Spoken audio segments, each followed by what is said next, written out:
किसी मुसलमान शासक ने ब्राह्मणों पर जिजिया नहीं लगाया कुछ छोड़कर। मंत्री ब्राह्मण था, वो कन्वर्ट हो गया, तो जब वो गांव गया सब चढ़ाने लगे। यूपी के लड़के ने 1994 में अंग्रेजी हटाओ आंदोलन चलाया। मुलायम सिंह यादव को लगा कि भैया हमारा लड़का तो लंदन में पढ़ रहा है, सीएम बनना, उसको कौन सा आईएएस देना है। उन्होंने यूपी पीसीएस से इंग्लिश हटा दी और किसी भी तरीके से मूवी हॉल में घुसोगे तो इन्फॉर्मेशन घर पहुंच जाती थी।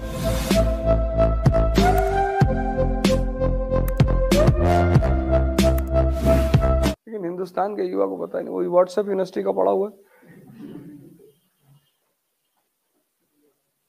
व्हाट्सएप यूनिवर्सिटी का किसी मुसलमान शासक ने ब्राह्मणों पर जिजिया नहीं लगाया, एक को छोड़कर। और ब्राह्मण सबसे ज्यादा औरंगजेब को गाली देते हैं। सिर्फ एक मुसलमान शासक था जिसने ब्राह्मणों पर जजिया लगाया था, फिरोज शाह तुगलक। वो भी अपने मंत्री के कहने पे। उसका मंत्री ब्राह्मण था, वो कन्वर्ट हो गया, तो जब वो गांव गया सब चढ़ाने लगे, ये मुल्ला हो गए।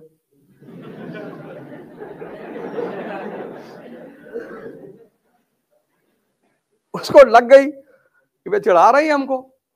उसने कहा लगा दो जजिया इनके ऊपर, पैसा वसूलो, मारो इनको। इसलिए फिरोज शाह तुगलक ने लगाया। औरंगजेब ने तो लगाया ही नहीं। औरंगजेब ने ब्राह्मणों पर जजिया ही नहीं लगाया।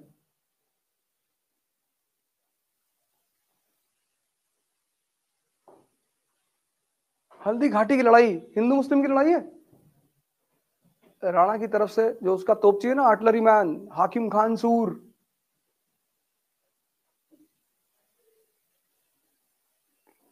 राणा सांगा और बाबर की लड़ाई हिंदू मुस्लिम की लड़ाई है।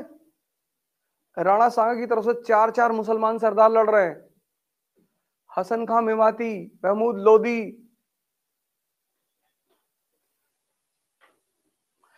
लेकिन व्हाट्सएप यूनिवर्सिटी ये नहीं बताएगी।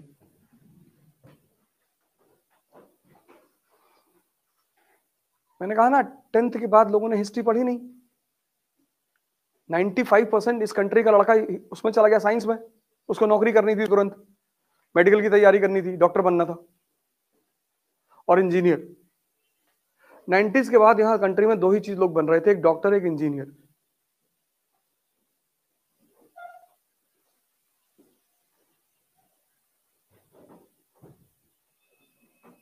हिस्ट्री उन्होंने छोड़ दी।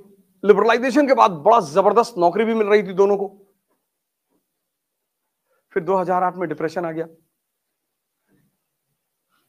फिर सब भागे यूपीएससी की तरफ।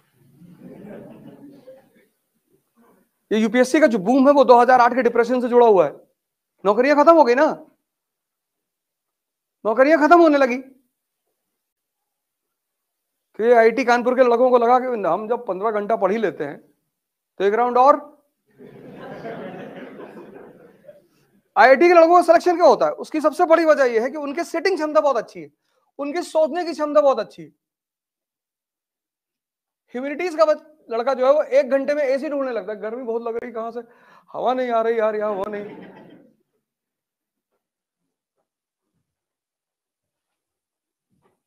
उसको पिक्चर हॉल में बैठा दो, वो 6 घंटा बैठा रहेगा वहां। ना उससे गर्मी लगेगी, ना ठंडक लगेगी, ना भूख लगेगी, ना प्यास लगेगी, बैठा रहेगा वो।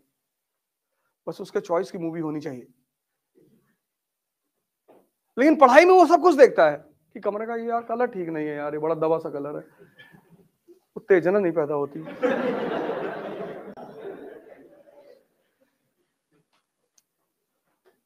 तो आईआईटीएंस की चूंकि हैबिट अच्छी है पढ़ने की, सेटिंग हैबिट अच्छी है, थिंकिंग प्रोसेस भी अच्छा है, और फिर सीसैट ने 4 चांद लगा दिया। प्री उनका निकलना ही था। उन्होंने वो हर जगह एज लेते चले गए ना, सीसेट उनके लिए खतरा ही नहीं बना। यूपी के लड़के ने 1994 में अंग्रेजी हटाओ आंदोलन चलाया। हाँ, 1994 में यूपी में अंग्रेजी हटाओ आंदोलन चला।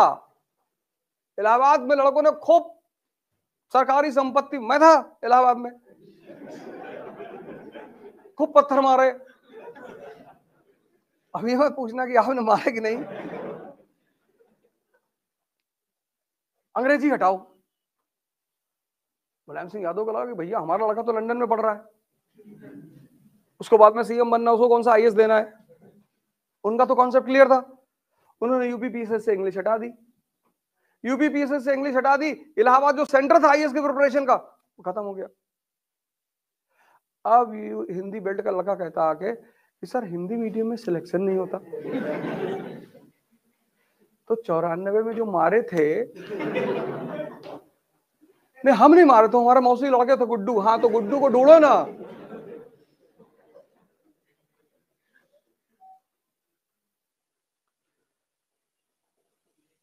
किसी भी भाषा को जानना से बुराई थोड़ी है, और इंग्लिश तो वैसे भी सबसे सरल भाषा है, किसी को भाषा को जानने में कोई बुराई नहीं है, अच्छी बात है,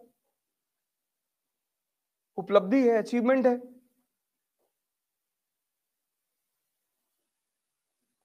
अब इन दो सेक्शन के लिए किताबें कौन कौन सी होंगी? किताबें जरूर पढ़ो। आईएएस बनना है तो न्यूज़पेपर और किताब पढ़ने की आदत डालो।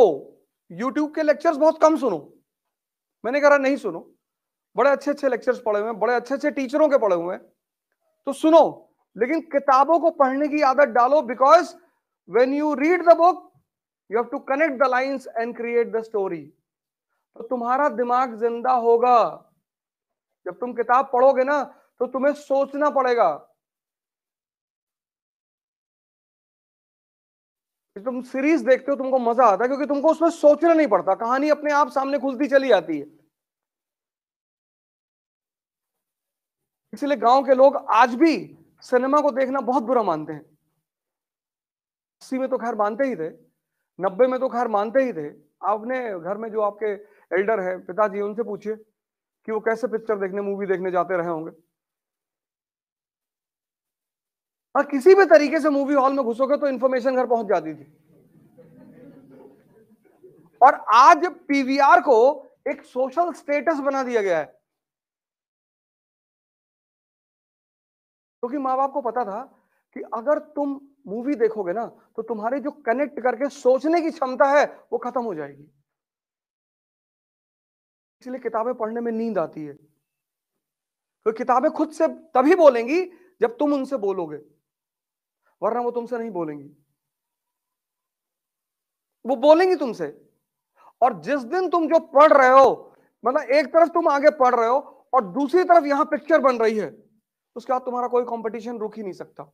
बस यही पैरामीटर है कि जिस लाइन को तुम पढ़ रहे हो, चाहे वो हिस्ट्री हो, ज्योग्राफी हो, पॉलिटी, इकोनॉमी, कुछ भी, मतलब तुम लाइन यहां पढ़ रहे हो और यहां उसकी पिक्चर बन रही है, बस समझ लो तुम्हारा सिलेक्शन होने वाला है।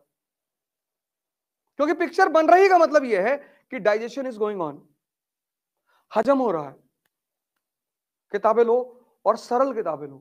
पहली किताब ले लो NCERT, old NCERT, class 12th, Vipin Chandra.